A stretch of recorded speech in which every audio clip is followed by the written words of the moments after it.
विधान न्यूज।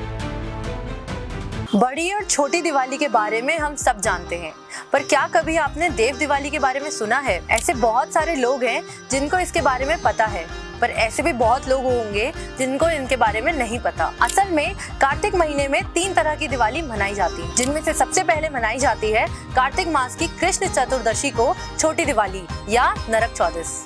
फिर आती है कार्तिक मास की अमावस्या, जिस दिन बड़ी दिवाली या कहें लक्ष्मी पूजन किया जाता है, और इसी के बाद कार्तिक मास की पूर्णिमा को देव दिवाली मनाते हैं। देव दिवाली को त्रिपोत्सव और त्रिपुरारी पूर्णिमा के नाम से भी जाना जाता है। लक्ष्मी पूजन के ठीक 15 दिन बाद कार्तिक पूर्णिमा को देव दिवाली मनाने का रिवाज है। कहते हैं इस दिन देव देवताओं की विधिवत पूजा करने से आशीर्वाद की प्राप्ति होती है। देव दिवाली वाले दिन यमुना नदी में स्नान करना और दीपदान करने का बहुत महत्व है। अब जानते हैं देव दिवाली मनाने के कुछ खास कारण। पौराणिक मान्यताओं के अनुसार इस दिन भगवान शिव ने त्रिपुरासुर का वध किया था। त्रिपुरासुर कहा जाता है 3 भाइयों की एक तिकड़ी को, जिनके नाम थे तारकाक्ष, विद्युन्माली और कमलाक्ष।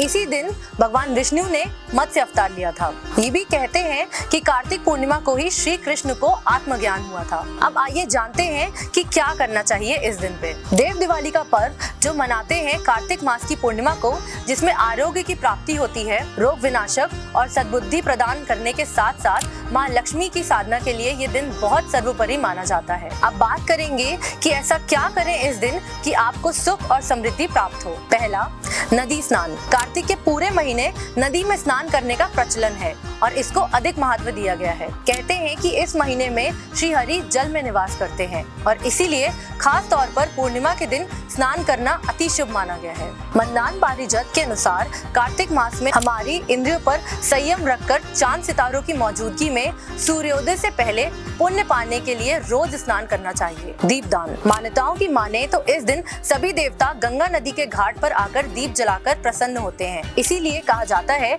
कि इस दिन नदी, तालाब या अन्य जगहों पर दीपदान करने से सभी संकट समाप्त होते हैं और इससे सारा जमा हुआ कर्ज भी माफ होता है। तीसरा, व्रत रखना। कार्तिक पूर्णिमा से शुरू करके हर पूर्णिमा को रात्रि में व्रत और जागरण करना चाहिए। ऐसा करने से सभी मनोकामनाएं पूर्ण होती हैं। इस दिन कार्तिक पूर्णिमा को स्नान करने के बाद ही कार्तिक व्रत पूरा होता है। चौथा, तुलसी पूजा।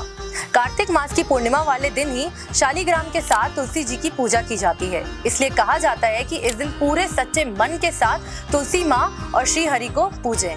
पांचवा, खान पान। इस दिन उड़द, मूंग, मसूर, मटर, राई आदि का सेवन नहीं करना चाहिए। इसके अलावा इस दिन प्याज, मांस और लहसुन का भी सेवन करने की मनाही है। दृक पंचांग के अनुसार पूर्णिमा तिथि 26 नवंबर को दोपहर 3:53 पर शुरू होगी और 27 नवंबर को दोपहर 2:35 तक रहेगी। दृक पंचांग के अनुसार देव दिवाली 26 नवंबर 2023 को मनाई जाएगी। आज की इस वीडियो में बस इतना ही। ऐसी और जानकारीदायक वीडियोस के लिए जुड़े रहें विधान न्यूज के साथ। विधान न्यूज परिवार की तरफ से आप सभी को देव दिवाली की हार्दिक शुभकामनाएं।